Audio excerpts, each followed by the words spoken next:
제 마음소통 연구소가 원래 제일 처음에 이름은 정신건강 성장스쿨이었어요. 근데 정신건강 전문가이다 보니까 정신건강을 붙이고 싶어서 같이 성장해보자 라는 의미에서 이렇게 했는데 입에 착 달라붙지도 않고 약간의 그 편견이라고 해야 될까요? 그런 것 때문에 소통이 잘 안 돼서 마음소통연구소라고 이름 명칭을 붙이게 된 건 여기 계시는 윤경영 선생님이 많은 조언을 해주셔서 이렇게 바뀌게 되었습니다. 다시 한번 감사드립니다. 일기는 이제 불안하니까 사람이다. 이 책을 쓰신 분도 정신과 의사예요. 그리고 2기 내면 소통은 또 김주환 교수님 유명하시죠. 이게 이제 3cm나 되는 벽돌책이다 보니까 이 책으로 2개월 동안 진행을 했었습니다. 그리고 본진료가 역시 진아영 교수님 정신과 의사이시고 오은영 박사님 뭐 말 안 해도 다 알죠. 그래서 오은영의 화해도 4기로 진행을 했고요. 그다음에 자존감 수업, 감정 수업, 사랑 수업 이렇게 순으로 진행을 했습니다.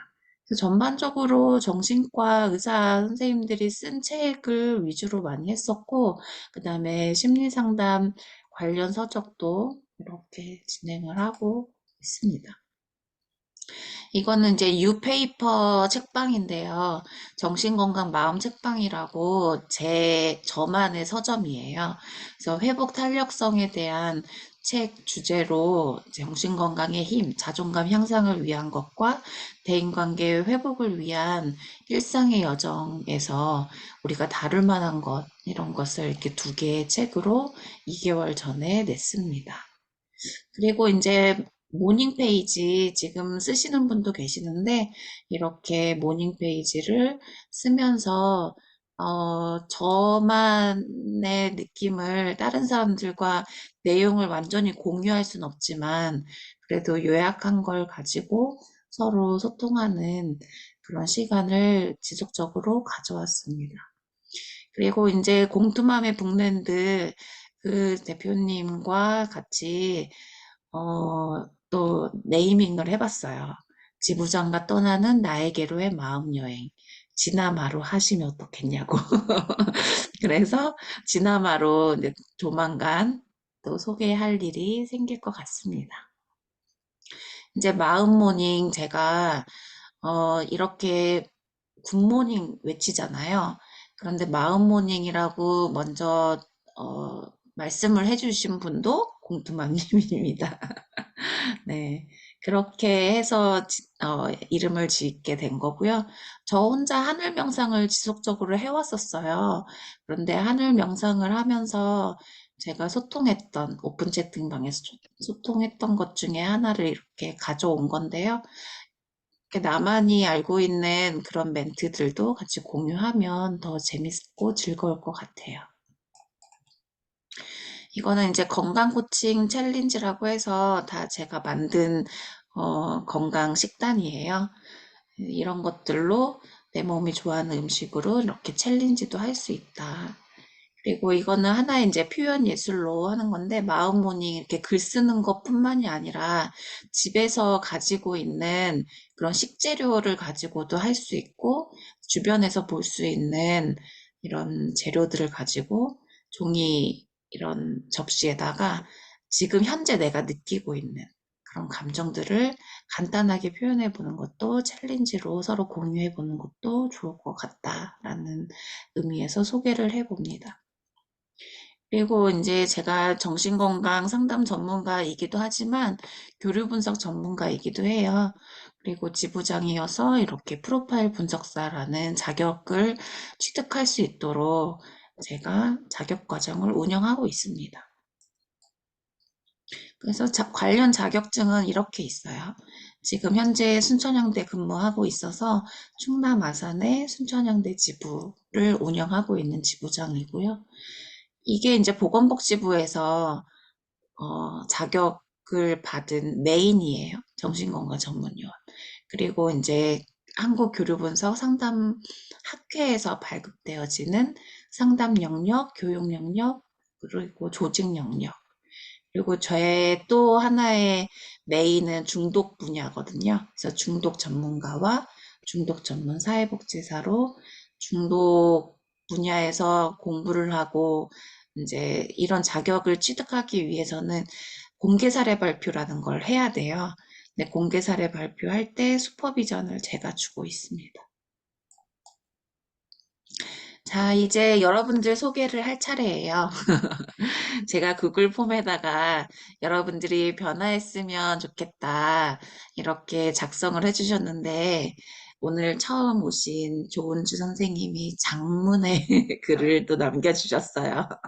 이 순서대로 또 소개를 해주시면 좋을 것 같습니다. 네. 어, 제가 제, 읽진 않을게요. 그냥 눈으로 보면서 소개를 직접 해주시면 좋을 것 같습니다. 반갑습니다. 제 목소리 잘 들리실까요? 아, 네. 네, 저는 조은주라고 하고요. 저 대구에 살고 있습니다. 대구에 살고 있고, 지금 마음여행 독서 모임에는 그 공투맘님 방을 통해서 들어오게 되었고, 만나 뵙게 돼서 정말 반갑습니다. 우선 참여하게 된 이유는, 음, 네, 저는 이제 남에 대한 인정을 많이 먹고 사는 사람인 것 같아요. 오늘도 그냥 그런 느낌이 좀 들었고, 그러니까 누구나 그런지 모르겠는데 저는 유독 남의 인정이나 칭찬이나 뭐 이런 걸 많이 좇으면서 살았던 것 같아서, 근데 그게 그게 남을 위하는 행동인 줄 알았는데 결국에는 그를 통해서 나한테 오는 피드백 때문에 내가 고단함과 어, 돌아오지 않으면 섭섭한 그런 마음의 사랑을 주면서 살았더라고요. 그래서 내가 알게 된 건 얼마 되지 않았고, 그래서 조금은 변화하고 싶어서 이렇게 나를 조금 더 바라보려고 애를 쓰고 있습니다. 그러는 중에 참여하게 되었고, 저만 저렇게 길게 쓴 줄 몰랐는데요.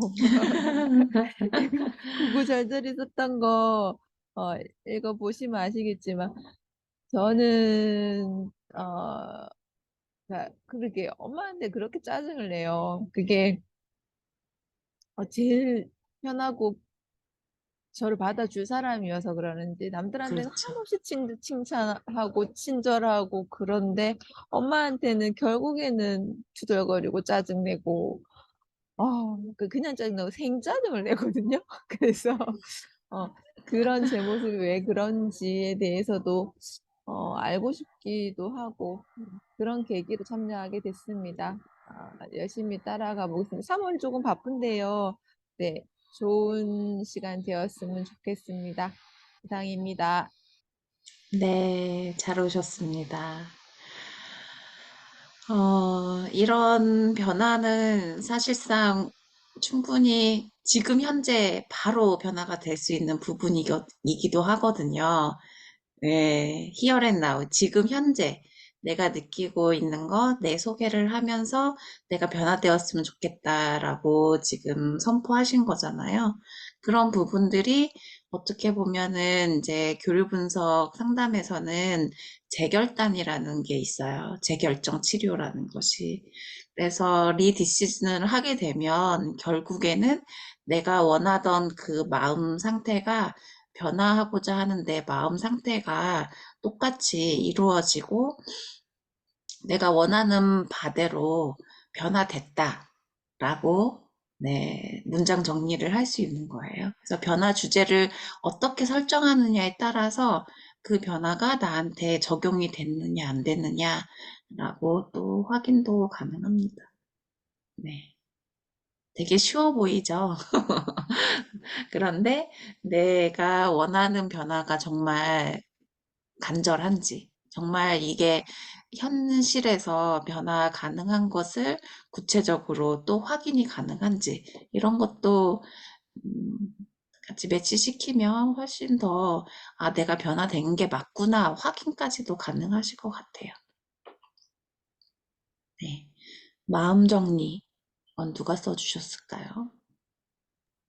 제가 쓴 것 같아요. 네. 제가 써놓고도 뭘 썼는지 잘 모르겠네. 아니, 그냥 쓰는 게 너무 생각이 잘 안 났어요, 사실은. 뭘 음, 변화시켜야 되지? 뭐, 변화시키고 싶은 거는 너무 많죠, 사실은. 네. 너무 많았던 것 같아요. 근데 뭘 써야 될까 생각하다가, 마음이 좀 정리가 돼야 되는 시기가 이제 뭐, 그 전부터 좀 있었던 것 같은데, 이게 사랑 음, 수업이잖아요. 책을 네. 오늘 좀 대충 읽어보기는 했는데, 난데없이 막 사랑 수업 하니까 나한테 사실은 이제 마음속에 미워하는 사람이 너무 많아져가지고 지금 골치거든요. 아, 아, 사랑하기보다는, 네? 최근 사랑 수업을 갖다가 딱 올려놓고서는 미운 인간들만 자꾸 생각이 나는 거예요. 그러니까, 이게 좀, 이제는 이제 그만 미워해야지. 이제 미워하는 것도 사실 오래되다 보면은 너무 짜증나잖아요. 네, 힘들고. 이것도 에너지가 맞아요. 굉장히 많이 쏟는 일이라 누군가를 음, 사랑하는 것도 힘들지만 미워하는 것도 엄청 힘들고 그럼요. 감정의 소모가 굉장히 커요. 얘는 이제 음, 그만해야지 하면서도 그 정리를 제대로 못하고 지금 몇 개월째 이러고 음, 있거든요. 그래서, 그래요? 몇 네, 네, 개월? 네, 몇 개월을 그러고 있어서 뭐 어떻게 보면은 음, 그 이전부터도 또 대상을 바꿔가면서 미워하는 사람이 있었을 수도 있어요. 누군가 다 좋아할 수는 없으니까. 뭐 아까 조교 그쵸. 선생님 같은 경우에는 뭐 엄마와의 그 짜증이지만 음, 뭐 저도 부모와의 음, 갈등이 엄청 났었고 뭐 거기서 음, 이제 그거 정리하는 것도 굉장히 오랜 시간이 걸려 있었고 근데 지금은 이제 네. 막 이 대상이 또 바뀌어가지고 막 이러고 있나? 막 이런 생각도 사실은 음, 들고 네, 여러 가지 음, 생각이 들어서 그러나 어쨌거나 뭐 미워하는 마음은 이제 접어두고 네, 네. 책이 사랑 수업이니까 사랑을 한번 음, 해봐야 되겠다. 마음을 네. 정리해서 예, 좀 그렇게 생각했던 것 같아요. 네. 의도가 굉장히 명확하네요. 네. 그러네요. 이제부터는 갑자기 그렇게 책 됐네요. 제목 사랑 수업대로 사랑을 배워가는 시간이 되었으면 좋겠고, 그냥 머리로만 배운 것보다 이거는 실행이거든요. 행동으로 옮겨야 되는 거거든요. 내가 실천을 어느 정도까지 가능한지 그것도 이 한 달 동안 또 끊임없이 나를 마음 정리할 수 있도록 하시면 좋을 것 같고, 조현미 선생님 말씀 가능하실까요? 네네. 네. 네, 감사합니다. 제가 지금, 여기에는 없네요. 제가 늦게 올려가지고. 네. 네, 여기에는 없는 것 같고, 저는, 지금, 잠시만요. 네. 네, 지금 운전 중이라. 네, 네, 저는 나를 먼저 사랑하는 것, 그리고 가족을 있는 그대로 사랑하는 것, 그 다음에 이웃을 사랑하는 것, 그렇게 음, 썼거든요. 네, 그래서, 네, 어, 네, 그렇게 썼고요. 네, 이번 수업을 음, 통해서, 네, 자신을 사랑하는 게 일단 가장 첫 시작인 것 같아요. 그래서 저를 잘 사랑하지 못했던 것 같아요. 그래서 나를 사랑하는 것부터 제대로 한번 해보자라는 생각으로, 네, 이번에도 역시 같이 신청을 했습니다. 네, 이상입니다. 제 네. 운전하느라, 네, 이상입니다. 네. 무슨 네. 말씀을 어떻게 했는지 본인이, 네, 되게, 그래도 표현해 주셔서 감사하고요. 네, 퍼니쌤, 윤경현 쌤은, 네, 말씀하기 어려우시죠? 네. 오늘 참여하지 못하신 분들은 영상을 통해서 보실 수 있으면 봐주시면 좋을 것 같고요. 다음 주에는 이제 컨디션이 좋아지셔서 같이 참여했으면 좋겠습니다.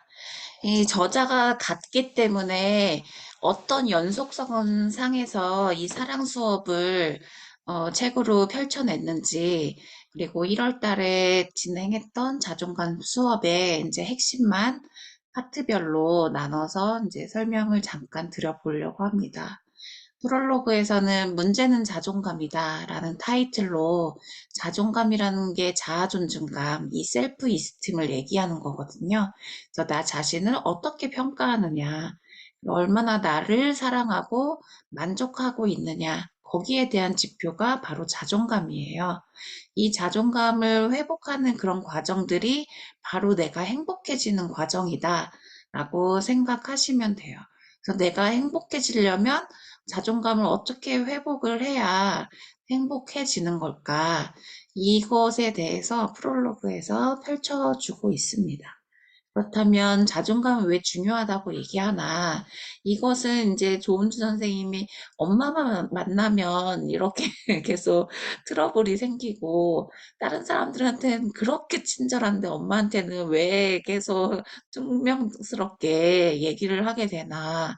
그것은 이제 여러 발달 단계에서도 나오는 얘기지만 가장 기초적인 베이직 트러스트가 바탕에 내가 얼마나 그 뿌리 깊이 박혀 있나 이런 문제가 기초 믿음의 부재가 생겼을 때 그때 자존감이 이제 약하고 무너질 수 있다라는 것을 언급하고 있습니다.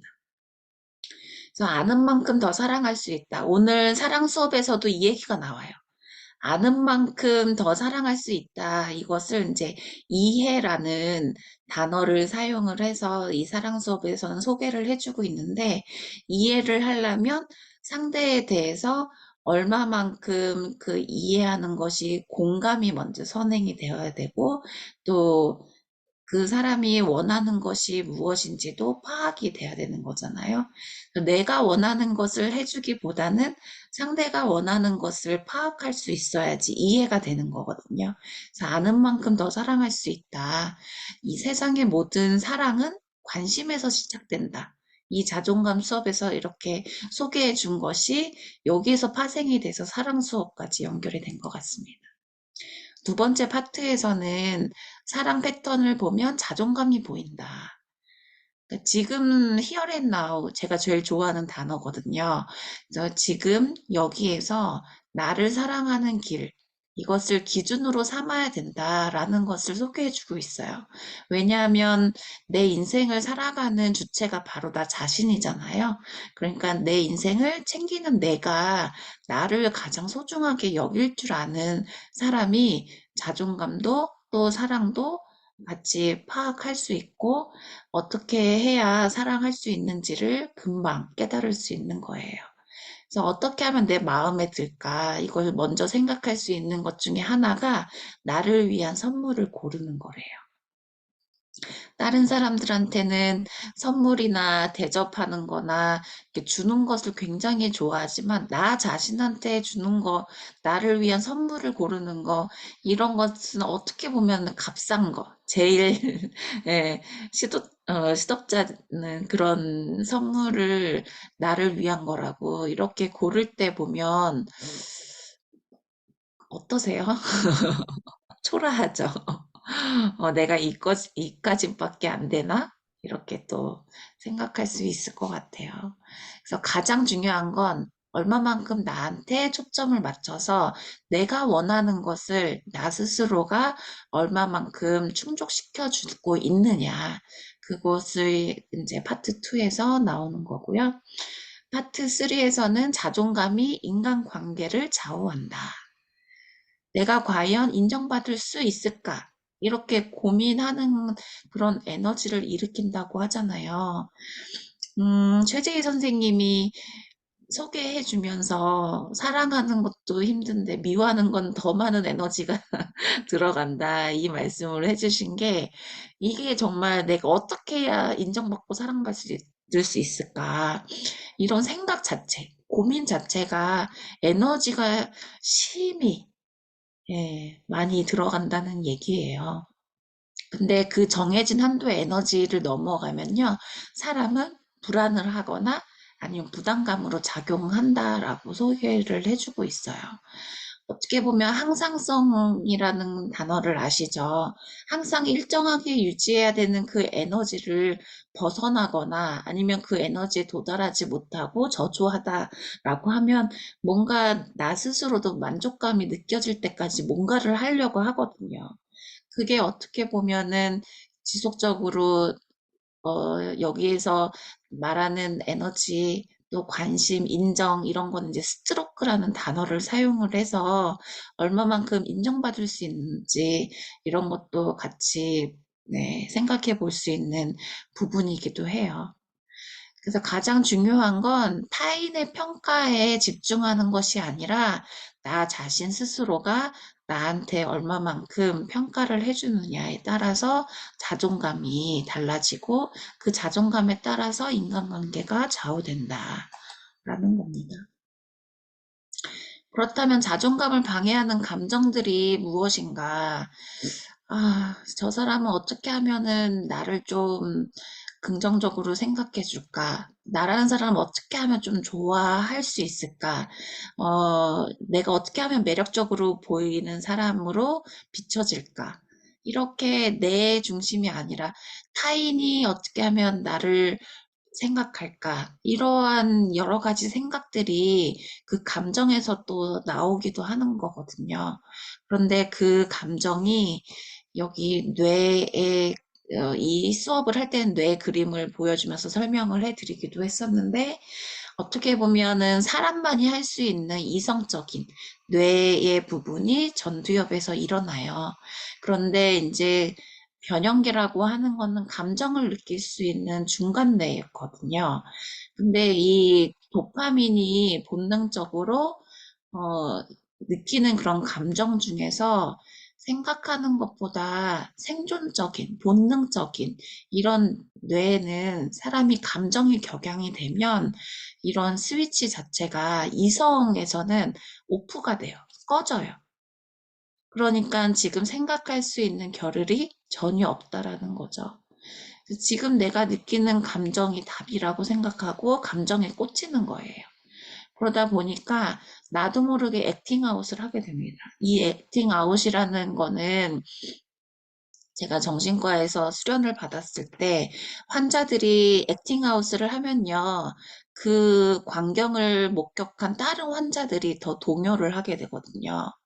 그러면은 이게 무슨 상황이야? 우리 어딘가에 불 나거나 교통사고 나거나 그러면은 막 구경하러 가잖아요. 그런 거랑 똑같아요. 주변에서 누가 액팅아웃을 하고 이상한 행동을 하잖아요. 그러면은 무슨 일이 일어나는지 자기가 다른 일을 하다가도 다 멈추고 거기에 집중하게 돼 있어요.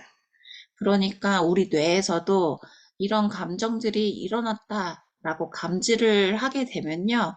지금 모든 게 다 올스탑이 되는 거예요. 그러니까 생각을 하거나 판단을 하거나 지금 이 상황에서 내가 소리를 지르면 돼, 안 돼. 이런 이성의 판단 자체가 안 된다는 거예요.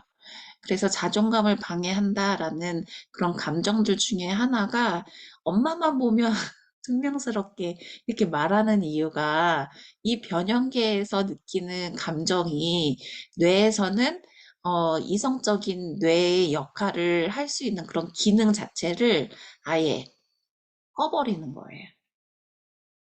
그러니까 평상시에는 잘하는데 그 상황만 되면 이제 모드가 바뀌어지는 거죠. 그래서 이런 부분들은 조금 많이 알면 알수록 이해의 폭이 넓어진다고 하잖아요. 뇌가 기능하는 정도 이런 것도 파악을 하게 되면 알면 알수록 아, 지금 내 뇌 상태가 이렇구나 라는 것을 이해하면서 엄마 또 이 상황, 나 자신의 감정 이런 것들이 다 이제 확실히 정리가 될 거예요. 감정 조절을 잘하는 사람들은 그러면 어떤 사람들이 감정 조절을 잘하는 걸까? 세 가지로 정리를 하고 있어요. 내가 어떤 감정을 얼마나 느끼고 있고 어떤 영향을 끼칠지 인식하는 것. 이 인식한다는 것이 어웨어니스라고 알아차림을 하는 거거든요.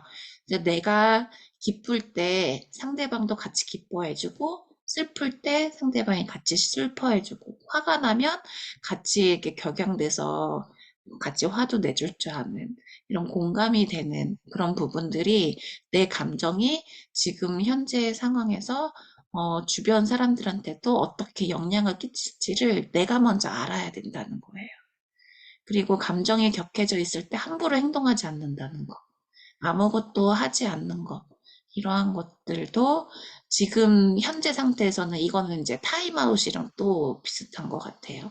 잠깐 3초만 쉬면, 잠깐 5초만 참으면 이게 이제 무던하게 지나칠 수 있는 부분들인 거잖아요.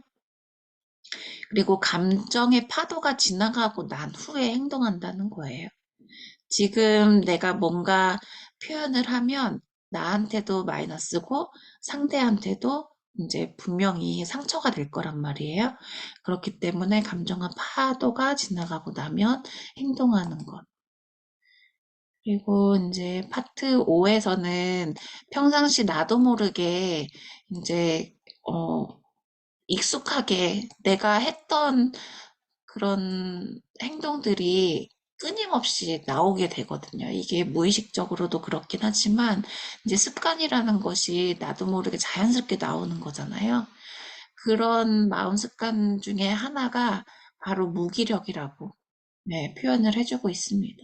이런 무기력한 상태가 게으르거나 의욕이 없거나 의지박약, 우리가 작심삼일이라고 표현하긴 하지만 3일 이상을 이겨낼 수 있는 그런 부분들, 끈기가 부족하다 이렇게 합리화하지 않고 지속적으로 이렇게 챌린지에 참여하는 이유 중에 하나가 긍정적으로 내가 변화하기 위해서 채찍질을 하는 거잖아요. 당근과 채찍을 긍정적인 보상물로 고무줄처럼 회복 탄력성이라는 것도 어떤 고난이나 위기나 스트레스나 이러한 것들을 어떻게 역경을 딛고 일어서는지 그런 부분들과도 맥락이 같잖아요. 그래서 무기력이 학습되지 않도록 끊임없이 나를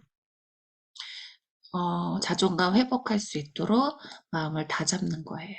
그래서 무기력에 빠지기 쉬운 이런 세 가지 상황들. 우리가 번아웃 되면요, 정말 우리가 방어 기제를 쓰기도 하잖아요. 그럴 때 보면은 나도 모르게 위축될 수 있어요. 아무것도 하기 싫고 귀찮아하고. 그러니까 이렇게 나무가 타들어가서 장작이 재만 남아 있을 때 기능을 못하는 것처럼 나도 평상시에 잘 할 수 있는 기능이 이렇게 무기력에 빠지게 되면 전혀 기능하지 못한다라는 그런 상황에 빠지게 된다는 거예요.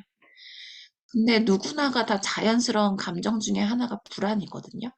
근데 그 불안이라는 것을 너무 또 합리화시킬 때도 있어요. 정당화시킬 때도 있어요.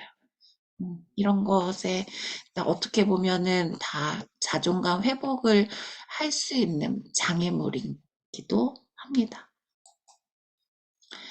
네, 여섯 번째 파트 6에서는 이렇게 자존감 회복을 위해서 극복해야 할 것. 금방 방어 기제도 말씀을 드렸는데 이런 저항이라고 하는 것 때문에 변화를 막아요. 그래서 행동과 실천을 막는 이런 세 가지의 저항 심리가 정말 성공할 수 있을까? 의심하는 거죠. 그리고 누가 몰라서 안 하나? 이론은 이론일 뿐이야. 그러니까 실천하지 못하는 것에 대해서 저항을 하는 거죠. 그리고 해봤는데 안 되더라. 이거는 그 항상성의 원리 앞에서도 말씀드렸던 것처럼 다시 원래 상태로 돌아가려고 하는 그런 상태. 이런 것을 내가 지금 현재 액션을 보이려고 할 때, 가로막는 것들이니까 분명히 딛고 일어서야 되는 것들이다. 그래서 강조하는 멘트가 그래도 그냥 계속하라. 멈추지 않고 그냥 계속해라. 이렇게 반복해서 계속하는 것을 강조해주고 있었습니다. 그래서 자기 결정을 높이고 자존감을 높일 수 있는 이런 방법들. 이런 결정은 이제 결정저울이라고 해서 이 결정저울은 또 양가 감정이라는 것이 나오거든요. 좋을 때도 있고 나쁠 때도 있고. 근데 이렇게 내가 어떤 결정을 따르느냐에 따라서 손해가 있을 수도 있고 이득이 있을 수도 있거든요. 그러니까 그 선택을 하는 사람은 그 지렛대를 내가 어떠한 지렛대에서 뭐를 선택하느냐.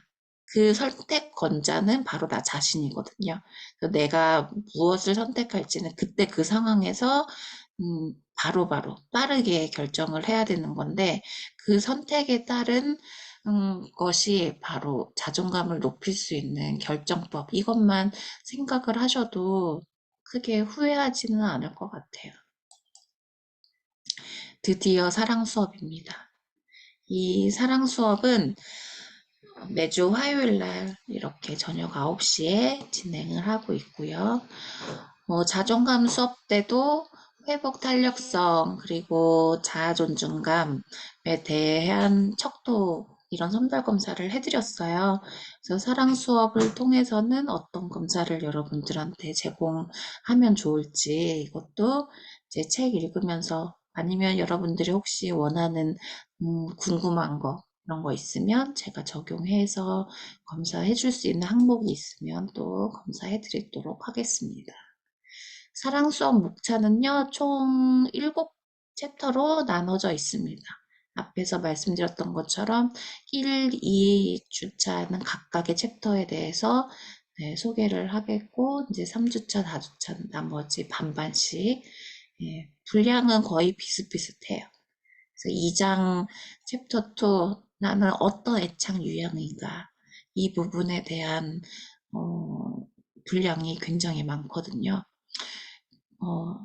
이제 조은주 선생님 다음 주에 있는 이 시간을 집중해서 보시면 내가 왜 엄마랑 그렇게 관계가 지금도 고민인 것처럼 변화했으면 좋겠다라고 주제로 선정한 것처럼 그 뾰족한 대답이 또는 해결점이 없더라도 이해할 수 있는 그런 부분이 생겨났으면 좋겠어요. 자, 여러분들의 의견을 잠시나마 좀 물어보고 싶어요. 지금까지 내가 누군가를 사랑해 본 적이 있을까? 사랑해 보신 적이 있었을까요?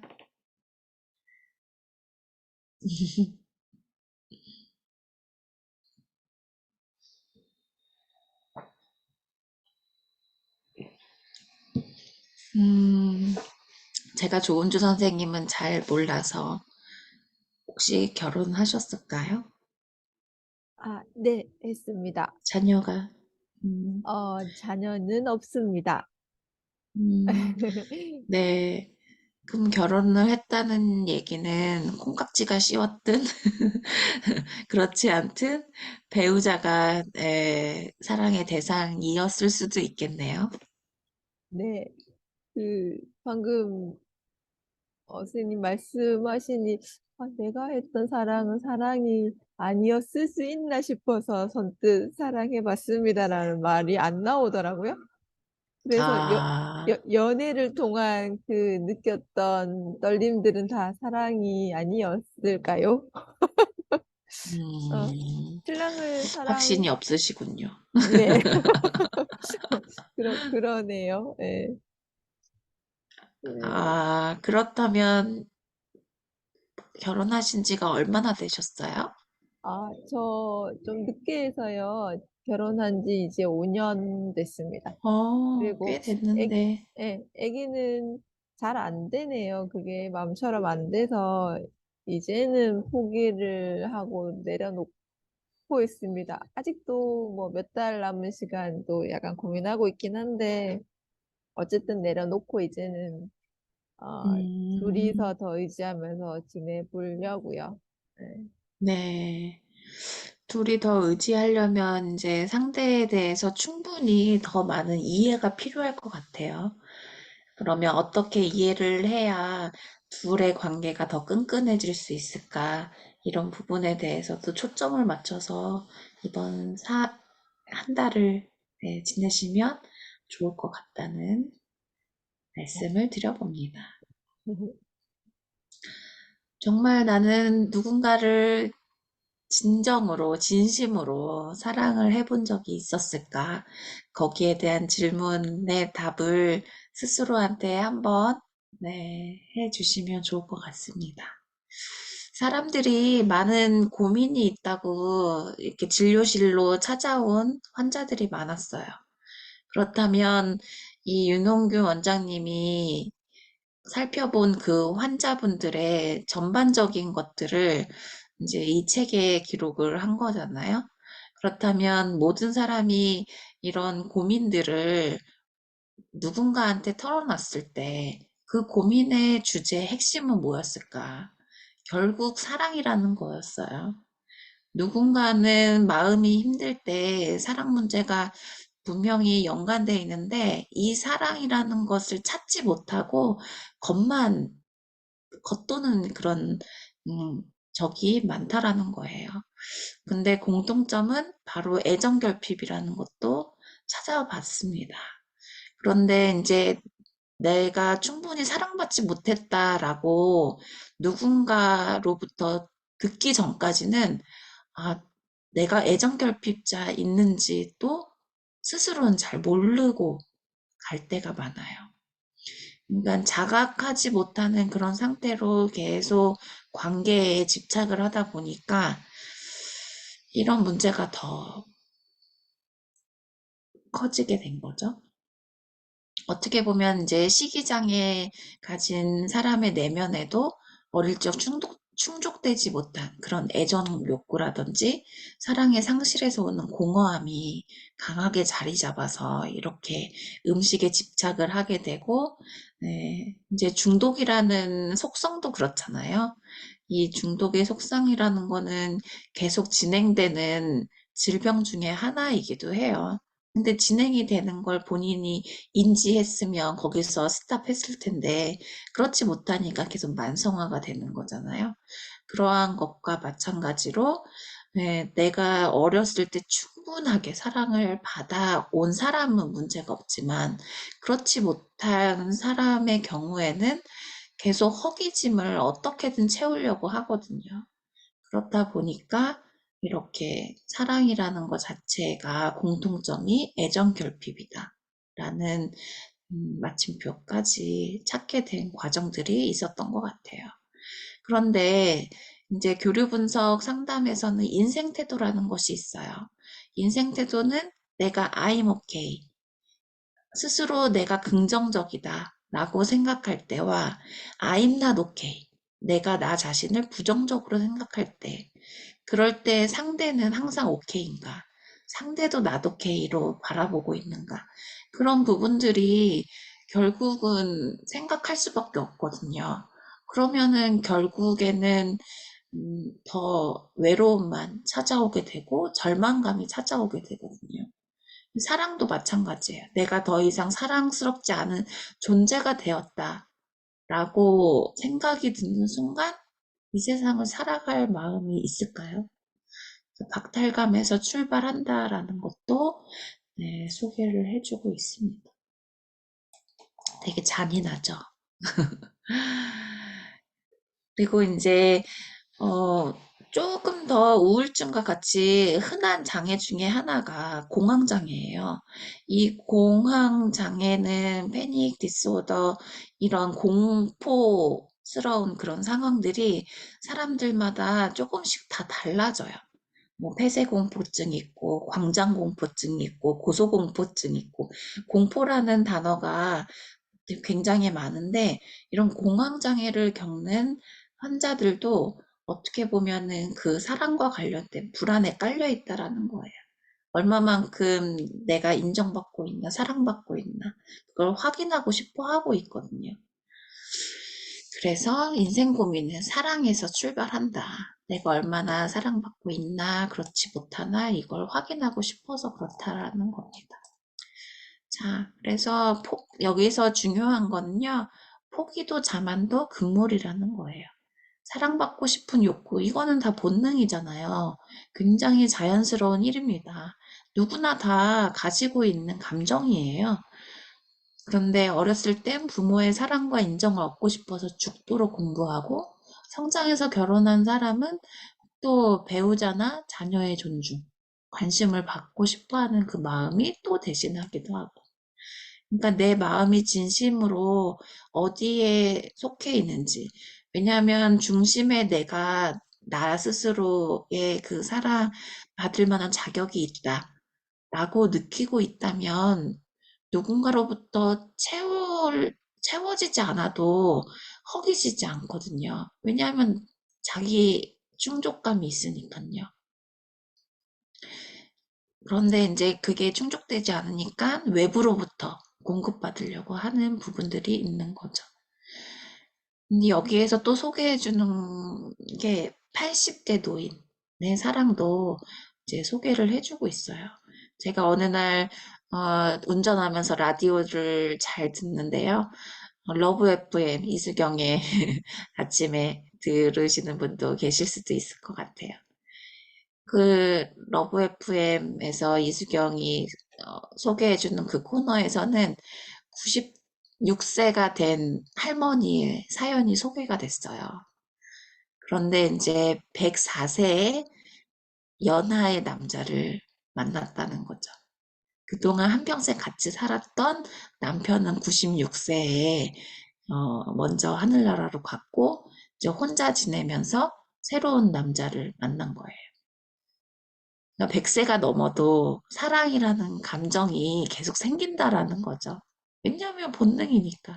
외로움을 참지 못하고 누군가 곁에 있다는 것 자체가 안정감을 주는 거잖아요. 그래서 이제 이런 부분들은 사랑을 향한 욕구, 이게 이제 허기처럼 계속해서 찾아온다는 거예요. 나이 불문하고 성별 불문하고 여러 민족들, 국가 뭐 다 넘나드는 거죠. 그래서 사랑이라는 속성 자체가 독특할 뿐 아니라 사랑을 배우기 어려워진 이런 시대 상황 탓도 있다고 합니다. 그래서 사랑이라는 건 자만해서는 안 되지만 지레 포기할 필요도 없다라는 거예요. 누군가로부터 사랑받지 못하면 내가 나한테 사랑을 해주면 되잖아요. 그런 방법도 있으니까 네, 포기하지 않으시는 것을 추천을 드립니다.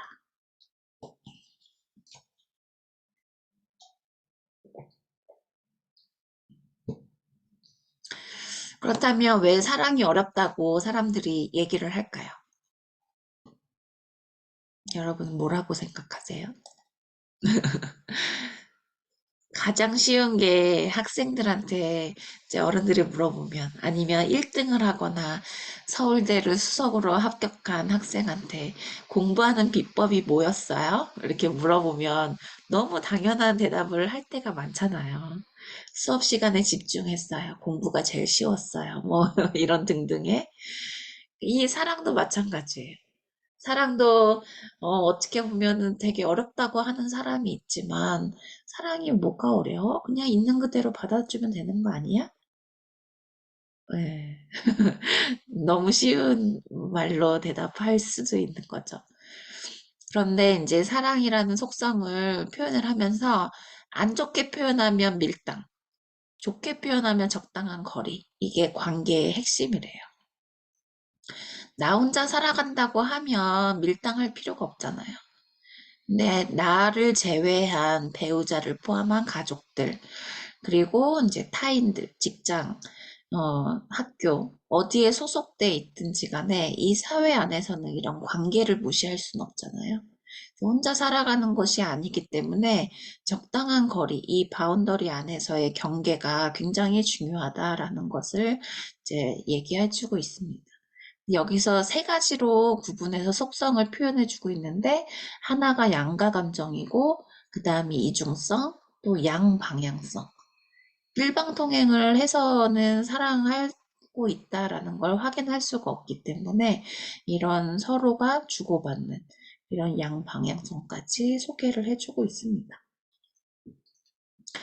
양가 감정은 뭐 앞에서도 잠깐 말씀을 드렸으니까 넘어가고 이중성에서 표현하고 있는 것 중에 여기에서 나온 예시가 너무 적절해서 한번 소개해 볼게요. 이제 지쳤어. 우리 헤어져.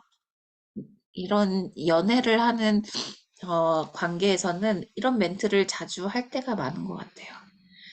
그 냉정한 말 속에는 어떤 얘기예요? 이젠 지쳤으니까 헤어져. 정말 헤어지고 싶어서 얘기했을까요? 더 많이 사랑해줘. 라는 이면의 메시지가 있다라는 거예요. 이게 이중성이에요. 이렇게 이중으로 메시지를 던지는 것이 상담 분야나 가족 치료나 다른 영역에서도 똑같은 단어를 쓰고 있어요. 다른 데서는 이중 구속이라는 단어를 사용하기도 합니다. 이런 이중성을 계속해서 비춰지는 이유는 내 속마음을 표현하는 게 직접적으로 표현하면 얼마나 좋아요? 그런데 들키고 싶지 않지만 겉으로는 네, 냉정하게 이렇게 표현하려고 하는 그런 면이 있는 거죠. 본질을 모른 채 겉만 보고 함부로 판단해서는 안 된다라는 거예요. 친밀한 관계에서 나타나는 이중성을 제대로 이해하고 그때그때 잘 다뤄야지 인간관계 기술 중에서 가장 최고 난이도에 속하는 거. 그러니까 이런 더블 메시지를 던질 때는 그 사람의 속마음까지도 충분히 알아챌 수 있는 그런 관계여야만이 이중 메시지를 던질 때도 아, 너 원하는 거 이거였구나. 이렇게 대신 얘기해 줄 수 있는 거. 근데 그거는 정말 신이 아니면 어떻게 알아요? 그죠? 나도 내 마음을 정작 잘 파악하지 못할 때가 있는데 상대의 마음을 어떻게 알아요? 그래서 표현의 중요성도 여기에서 나오는 거죠. 자, 잘못된 신화들이 있습니다. 이것 때문에 사랑이 어렵다고 생각한다라는 거예요. 이렇게 잘못된 신화들은 어떤 것이 있나? 사랑한다면 무조건 믿어야 한다? 사랑한다면 모든 것을 이해해 달라고?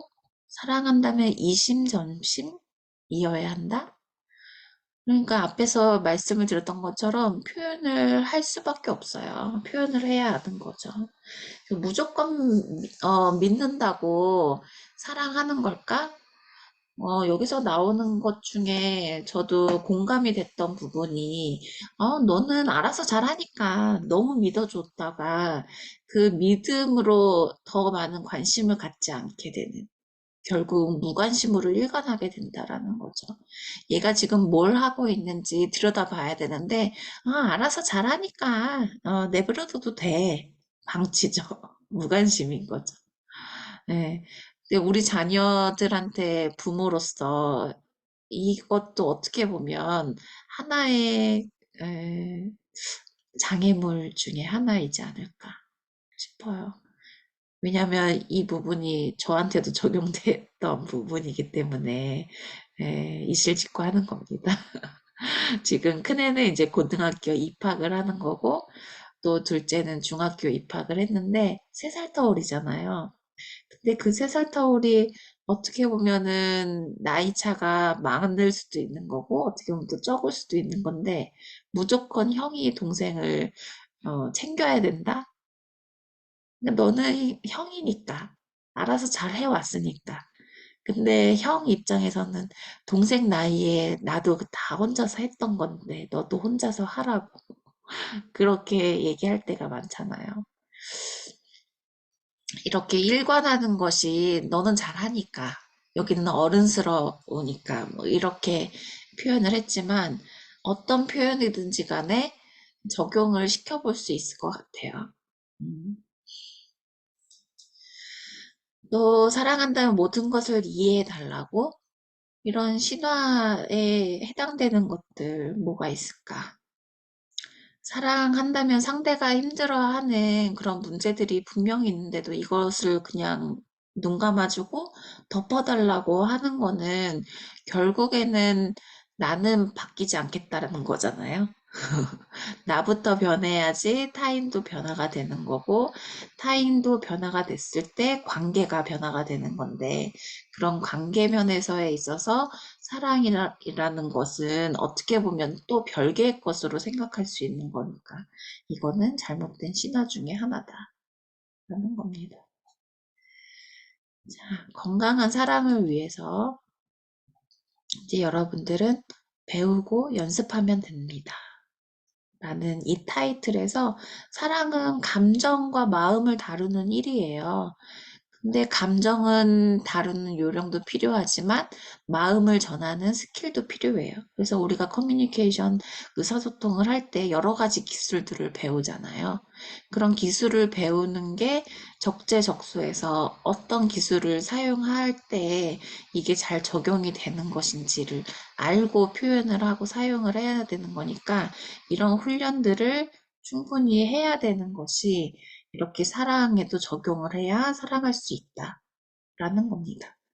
그래서 사랑을 잘하기 위해서는 누가 이렇게 고지고대로 얘기해 준다고 해서 모든 사람의 상황은 다르기 때문에 적용하기 나름이기 때문에요.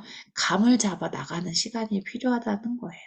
간접적인 경험도 도움이 된다고 하니까 지속적으로 반복 학습, 훈련이 필요하다. 라는 것을 염두에 두면 좋을 것 같습니다. 그 다음은 이제 네 가지 유형의 사랑법에 대해서 나와요. 우리가 뭐 MBTI에서 너는 T야? 너는 F야? 이렇게 얘기하는 것처럼 여기서도 어느 정도 좀 적용이 되는 것 같아요. 사랑은 제각각이기 때문에. 그래서 직업과 전공에 따라서 유형 분류를 네 가지로 해봤습니다. 공무원 이공계형, 또 서비스업형, 예술가형, 인문학자 유형. 이런 유형이 있는데 공무원 유형인 경우에는 이성의 관심이 너무 많다. 장점은 명확하고 단점은 너무 명확하다. 똑같은 얘기예요. 그래서 이 공무원형이 사랑을 잘 하기 위해서는 안 되는 이유를 친절하게 설명하는 거, 그리고 대안을 제시하고 협상하는 거, 이러한 것들을 훈련을 하면 좋겠다. 또 서비스업형은 상대가 나를 마음에 들어 하느냐. 이게 제일 중요해요. 중요하게 생각해요. 그래서 장점은 친절하고 단점은 상대한테도 친절을 강요한다는 거예요. 그냥 나만 친절한 걸로 만족하면 되는데 상대한테도 강요를 해요. 이것은 이제 교류분석 TA에서 자아상태 이고그램에서 볼 수 있는 MP, 이 MP라고 하는 거는 양육하는 어버이 자, 상태가 높은 사람에서 나타나는 부분이기도 해요. 그래서 헬리콥터 맘이라는 그런 유형은 자녀가 혼자 스스로 할 수 있음에도 불구하고 어머니가 모든 것을 다 만사 제쳐두고 해줘야 직성이 풀리는 것처럼 그렇게 강요를 하는 것.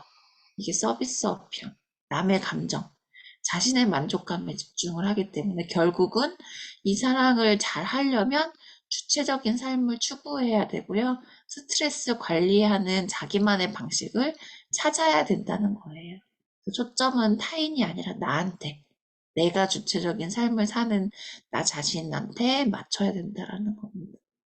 그리고 예술가형은요, 감정이 최우선이에요. 자기 자신이 느끼는 감정이 가장 우선시 돼야 되는 거라고 합니다. 그래서 내가 좋으면 좋은 거고, 본인이 불편하면 싫은 거예요. 그래서 이 예술가형이 사랑을 제대로 하려면요, 해야 할 것은 하기 싫어도 하는 연습을 해줘야 되고, 상대방의 감정도 존중해 줄 수 있는 그런 기술을 습득해야 된다.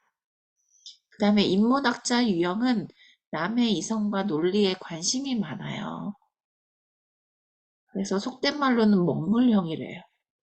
머릿속에 항상 왜 그럴까 이런 질문이 있대요.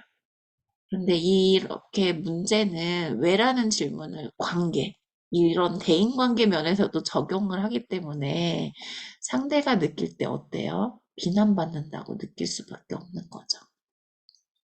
그래서 인문학자 유형이라면 일할 때와 사랑할 때를 구분하는 거, 이유가 없어도 있음을 인정해 보는 거, 그리고 정답에 대해서 미련을 버려보는 거, 내가 알고 있는 정답이 있다 하더라도 그게 확신이 서지 않을 때도 있는 거잖아요. 그러니까 이제 타인을 비난하지 않는 연습을 하는 거, 또 근본적인 원인이 아니라 현재의 관계에 그걸 초점을 맞춰서 중시하는 거. 그래야 사랑을 할 수 있을 때 더 자연스럽게 할 수 있다라는 겁니다. 그래서 사랑은 대체 뭐기에 이 사랑이라는 것을 왜 어려워했을까? 사랑이 대체 뭘까? 여기서는 핵심적인 공통점을 이렇게 세 가지 축으로 얘기하고 있어요. 그래서 마음가짐과 서로 이해해 주는 거, 그리고 도와주는 거. 머리로만 생각하는 것이 아니라 도와주는 거, 행동으로 말을 해주고 있습니다. 소중하고 귀하게 여기기 이런 마음가짐은 소중하게 여긴다는 거 그 자체가 결국에는 존재 자체를 귀하게 여기는 거예요. 이거는 이제 제가 두 번째 책에서 내면 소통 김주환 교수님이 쓴 책에서는 자아 상태를 배경자라고 표현을 하고 있습니다. 그 배경자는 다시 말하면 존재 자체를 이해하는 거예요. 그러니까 여기서 말하는 것도 소중하게 귀하게 여기는 이런 마음가짐이 배경자가 있어야 된다라는 겁니다. 또 이해해주기, 정신심리활동 여기서는 이제 공감이라는 단어가 나오고 이해라는 단어가 나와요. 그래서 공감이라고 하는 것이 있을 때 이해를 할 수 있다라는 거예요. 여기서 또 하나 윤홍균 원장님이 소개해준 하나의 예시가 누군가 타인이 지인이 강호동을 그렇게 싫어했대요. 싫어한 이유가 목소리가 커서. 그런데 이해를 하게 된 계기가 있었대요. 그 이해하게 된 계기가 본인의 아버지가 귀가 멀다라는 거예요. 청력이 안 좋다라고. 그래서 아버지랑 의사소통을 하려면 목소리를 크게 소리를 내야 아버지가 이제 알아들으시는 거죠. 이제 그 사연을 듣고 나서 강호동을 싫어했던 마음이 녹아내려진 거죠. 그러니까 아는 만큼 이해의 폭도 넓어진다는 거예요. 여기서 또 뇌에 대해서도 나와요. 이해하는 동안 뇌는 달아오른 감정주인 변형계를 진정시키게 된다라고 말을 해주고 있습니다. 그러면은 어떻게 되겠어요? 변형계가 진정이 되면요. 결국은 이성의 뇌, 이 전두엽이 활동을 하고 기능을 하게 돼요. 그러니까 마음 상태는 차분해지게 되고요. 내가 이해하는 만큼 상대도 내가 나를 이해하는 것처럼 내가 상대도 이해할 수 있게 그게 가능해진다라는 겁니다. 그래서 뇌가 할 수 있는 최대치의 사랑을 할 수 있는 방법 중에 하나가 이해이고 이해가 됐을 때 용서까지 된다라는 거예요. 그래서 역지사지라는 말이 있잖아요. 그럴 때 이제 이해가 된다라는 거고요. 이해는 지식의 양과 비례한대요. 아는 만큼. 금방 강호동 예시를 들었던 것처럼 그가 살아온 환경을 전체적으로 이해를 했을 때 그때 사랑도 할 수 있다라는 겁니다. 그래서 페이지 39페이지에 이해가 곧 사랑이 되는 순간이다 라고까지 정의를 내렸어요. 어떻게 해야 이해를 하는가? 이해라는 단어가 영어로는 또 understand잖아요. 이 understand는 아래에서 이렇게 올려다보는 거예요. 그리고 존경이라는 단어가 또 respect예요. 이 respect, 이 존경이라는 단어도 어떻게 보면 아래에서 위로 올려다보는 것을 또 얘기해주고 있거든요. 근데 결국은 이 이해라는 이 단어 자체만 보더라도 내가 어떻게 이해를 할 수 있는 부분이 선택의 폭이 더 넓을까 여기에 초점을 한번 맞춰보시면 나도 이해하고 상대도 이해하고 역지사지하면서 관계의 트러블이 없어지기도 쉬울 것 같습니다. 가장 중요한 게 이 사랑의 3요소 중에 행동, 역할에 맞게 도와주는 것 이것을 소개해주고 있습니다.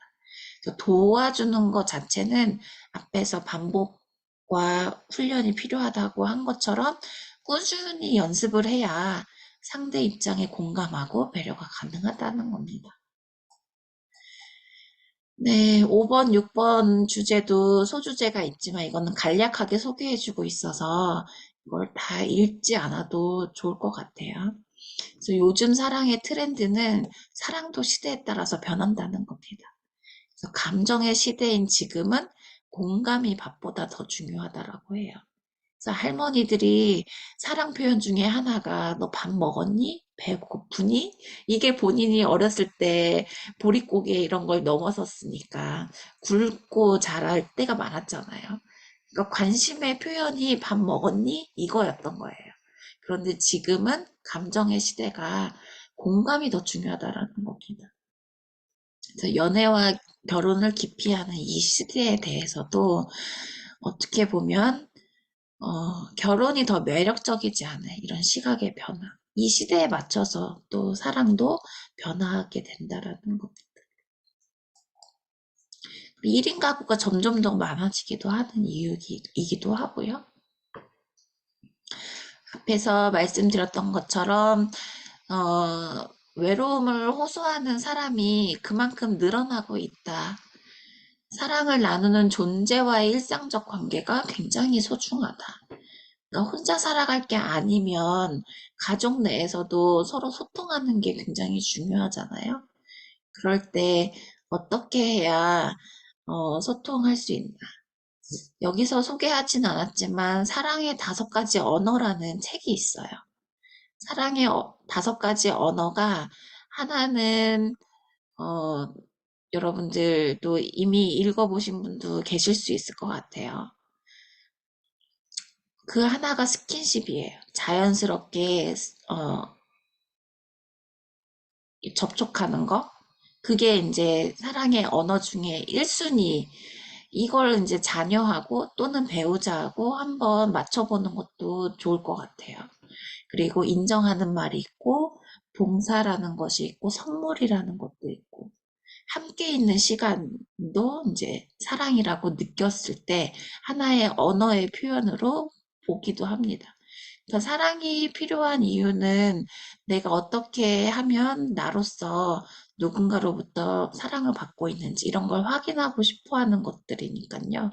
얼마만큼 친절한 대화, 소통, 이게 나 스스로 내가 얼마만큼 행복을 유지하고 있느냐. 그런 부분들이 일상 내에서 그 관계 안에서 얼마만큼 안정적으로 찾고 회복이 되느냐에 따라서 또 달라지는 것 같아요. 그래서 결국에는 우리가 만족하는 감정의 뿌리는 사랑 안에 있다라는 겁니다. 사랑과의 연결이 끊어져 있을 때 그때 이제 사랑의 그 생명의 위협이 느낄 만큼 공포심까지 찾아온다고 해요. 그래서 결국은 사람은 사랑을 주고받고 서로 사랑 주고받으면서 살아갈 수밖에 없는 존재라는 것을 인정을 하고 자유롭지만 이렇게 외로울 때, 그럴 때 사랑으로 공급해 줄 만한 사람이 누가 내 곁에 있는지, 이런 애정 결핍의 문제는 갈수록 더 큰 문제로 대두될 것이라고 보고 있습니다.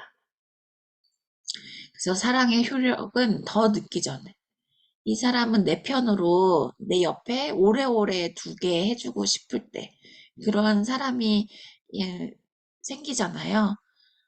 음, 그랬을 때 어떻게 하면 내 옆에 평생 둘 수 있나. 사랑의 힘이 생각보다 대단하대요. 사랑력이라는 단어를 처음 써요. 근데 이 사랑력이라는 단어가 어휘 사전에 등록돼 있지는 않더라고 해요. 하지만 이제 윤은교 원장님이 이렇게 사랑력이라는 단어를 사용하면서 인생의 가장 강력한 에너지가 바로 사랑력이다 라고 소개를 해주고 있습니다. 그래서 뇌가 이제 도파민 시스템을 가동할 때 쾌감이라는 것이 분비가 돼요. 근데 이런 쾌감이라는 것이 분비가 될 때 자연 진통제를 분비하는 것과 또 같은 이치이기도 하거든요. 그래서 세상의 모든 두근거림, 새로운 것, 이런 것은 다 사랑에서 시작된다라는 거예요. 내가 누군가를 갈망을 하고 있을 때, 계속 생각하고 있을 때, 그런 이제 원하는 것들, 이런 부분들은 결국엔 사랑력이라고 표현을 해주는 것에서 나오는데요. 이런 사랑력이 중요한 이유는 결국에는 사랑이 의욕을 만들게 해주는 그런 동력이라고 표현을 해주고 있습니다. 그래서 가장 중요한 건 사랑력이 있으려면 사랑을 잘하는 힘이 존중과 배려의 기본이 된다라는 겁니다. 그러니까 나 자신을 내가 사랑을 해줄 때 자존감이 높다. 라고 표현을 해주는 것처럼 나 스스로의 존재감을 인정을 해주는 것처럼 상대에 대해서도 존중을 해주는 그런 연습들, 훈련들이 필요합니다. 그래서 사랑력이 인생을 좌우하는 거. 그렇게 네, 마침표를 찍는 이유 중에 하나가 사랑력을 얼마나 어디에 썼느냐. 이게 이제 성공 또 삶의 질을 결정하는 하나의 요소라고 생각을 하고 있습니다. 결국은 사랑을 이해한다라고 하는데 그 이해는 바로 대상을 향한 관심과 집중에서 나오는 건다라고 합니다. 결국은 사랑해야 할 사람을 사랑하지 못하면 반드시 후회와 고통이 따르기 때문에 어차피 후회와 고통을 겪는다라고 생각을 한다면 이런 후회와 고통을 겪지 말고 사랑하는 것이 더 낫지 않겠냐라는 겁니다. 여기까지 이렇게 소개를 해드렸는데요. 이제 챕터 1장을 읽으시면서 여러분들에게 공감이 됐다거나, 아, 이거는 충분히 나한테 내 삶에 적용을 해볼 만한 가치가 있다거나, 이제 쉐어링 하면서 마무리를 해볼까 합니다.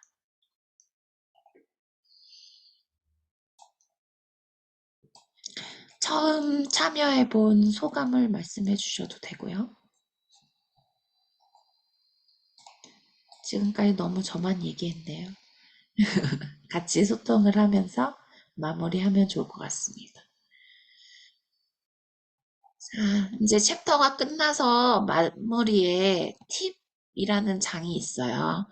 가진 자원이 없다고 말하는 사람들에게 주어지는 이 팁은 사랑은 살면서 투자할 가치가 있는 것 중에 단연 최고래요.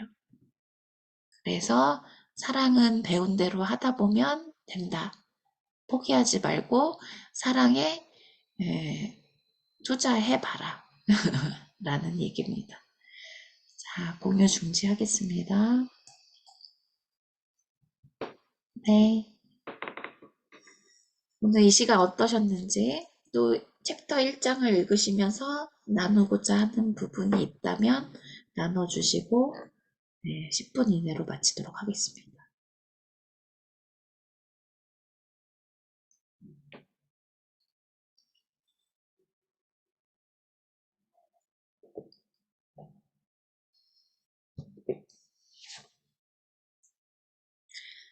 네, 첫 번째 최재희 선생님 먼저 해주실까요?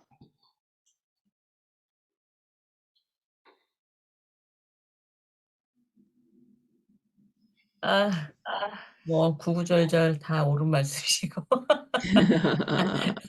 읽으면서도 뭐 다 알기는 하지만 늘 행동이 문제죠.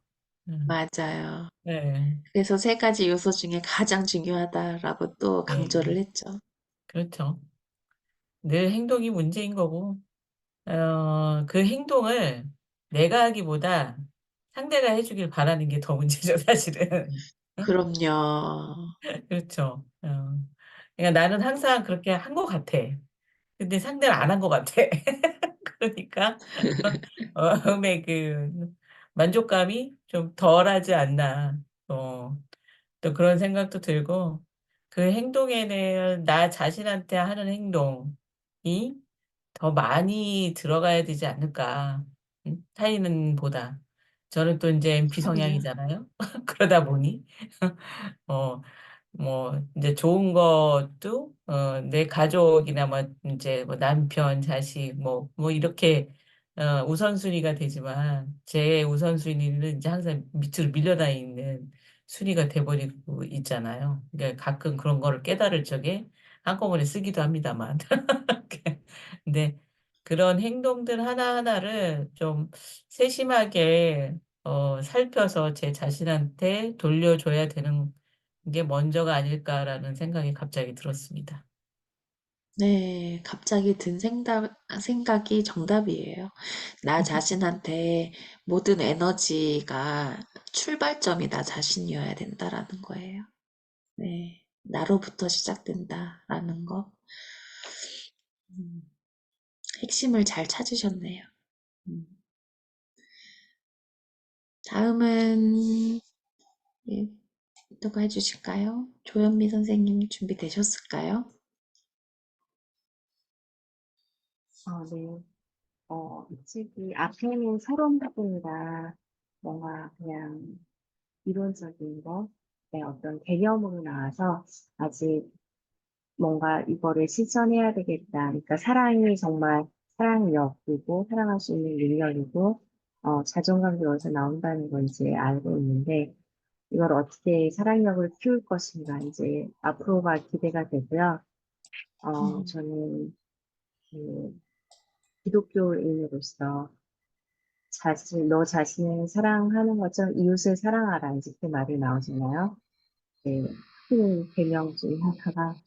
네, 이웃을 사랑하는데 그분이 너 자신을 사랑하는 것처럼, 그러니까 자신을 사랑하는 것이 본이 되는데 그게 안 되는 경우가 많은 것 같아요. 그래서 저는 아까 교류 분석 얘기하셨는데 저 자신을 비난하는 경우가 되게 많았거든요. 엄격한 부모자가 저 안에 있어서 잘 못하고 할 때는 되게 좀 위축되고 그런 경우가 많았는데 일단은 저 자신을 사랑하는 것부터 시작을 해야 되겠다는 생각을 이제 읽으면서 또 하게 됐어요. 네. 네. 네, 기대합니다. 네. 감사합니다. 네. 나 자신을 사랑해야 또 이웃 또 타인도 사랑할 수 있다라는 거. 좋습니다.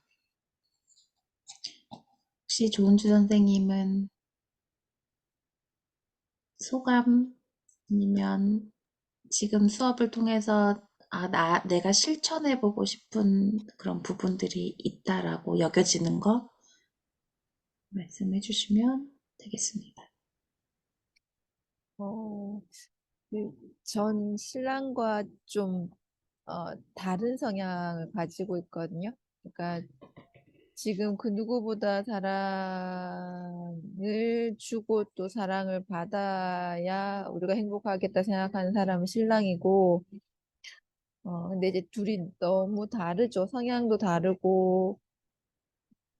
근데 그 가운데서 어떤 걸 느끼냐 하면, 그러니까 저는 어, 오히려 자아 존중감이 낮아서 네, 제가 다른 사람을 보고 다른 사람을 통해서 이제 내가 인정을 받은 욕구가 크다면 신랑은 그렇지 않은 사람이어서 본인 위주의 본인이 행복한 것을 찾고 본인 음, 혼자서도 많이 행복한 사람이에요. 그게 이제 일이 됐건 아니면 본인의 취미 생활이 됐건. 그래서 한편으로는 이제 저를 돌아봐 주지 않을 때, 그러니까 뭐 일을 한다고 늦게 오거나 집에 들어오지 않는다거나 뭐 그럴 때 저는 오히려 서운함을 느꼈는데 지금 생각하니 그는 그 나름대로 그를 사랑하고 있는 방법이었었나라는 생각이 들고 그 사람은 내가 조금 더 이해하는 게 더 필요했구나. 그러니까 최근에 그것 때문에 한번 싸웠거든요.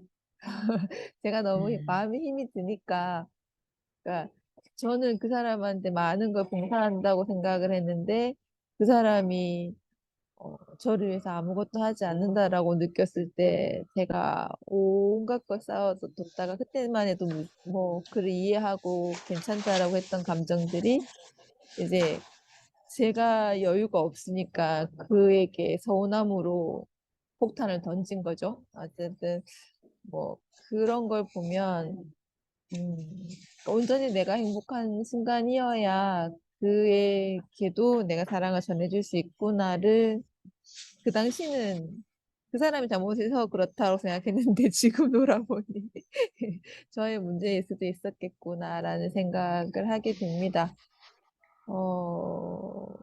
그러니까 상식으로 생각하고 내가 알고 있었던 게 모든 게 비상식이 되는 시간이네요. 그래서 여태 몰랐던 저에 대해서 그리고 감정에 대해서 새로 생각하게 되어서 감사하기도 하고 더 기대됩니다. 그리고 아, 이러고 살았구나라는 생각 때문에 사실 너무 놀랍기도 하고 그렇습니다. 네. 근데 내가 나를 잘 안다고 생각하지만 무지할 때가 되게 많아요. 당연시 여기면서, 아, 이거는 이거지라고 인정할 때도 있긴 한데, 정확히 그게 뭔데? 라고 물어보면, 뭐였지? 이게 무슨 감정이지? 이거 내가 지금 무슨 생각을 하고 있는 거지? 이렇게 골똘히 생각하려고 하면 머리가 하얘지고 멍해질 때가 있어요. 그럴 때 느껴지는 부분들, 아, 내가 나를 잘 모르고 있구나. 그래서 더 많이 알아가려고 하면 자기 분석을 이제 코끼리, 장님이 코끼리 만지는 것처럼 여러 부분들을 지속적으로 관찰할 필요가 있어요. 네. 그게 어떻게 보면은, 인사이트 어떻게 하면 조금 더 바라볼 수 있는지 그런 통찰력이 있어야 되는 거니까요. 조금, 거리를 두고 객관적으로 나를 바라볼 수 있는 그런 연습과 훈련을 이 사랑 수업 책을 통해서 3월 한 달 동안 한번 훈련해보는 시간도 가져보면 좋을 것 같습니다. 너무 속상해하지 마세요. 그리고 너무 나를 또 깎아내리고 무시하고 아, 너 이것밖에 안 됐어? 하면서 비하하는 건 금물. 네. 힘을 내시고 자기 스스로한테도 계속 아, 여기까지 온 것만으로도 만족해, 충분해, 괜찮아. 앞으로 더 잘할 수 있어. 이렇게 나 스스로에게 지속적인 스트로크를 주시면 좋을 것 같습니다. 오늘 함께 해주신 윤경영 선생님, 최미정 선생님, 이제 상황이 안 좋아서 카메라를 켜지 못하셨는데, 그래도 이렇게 끝까지 남아주셔서 감사하고요. 다음 시간에는, 우리 윤은경 선생님도 같이 참여하기로 하셨으니까 꼭 뵙기를 바라고요.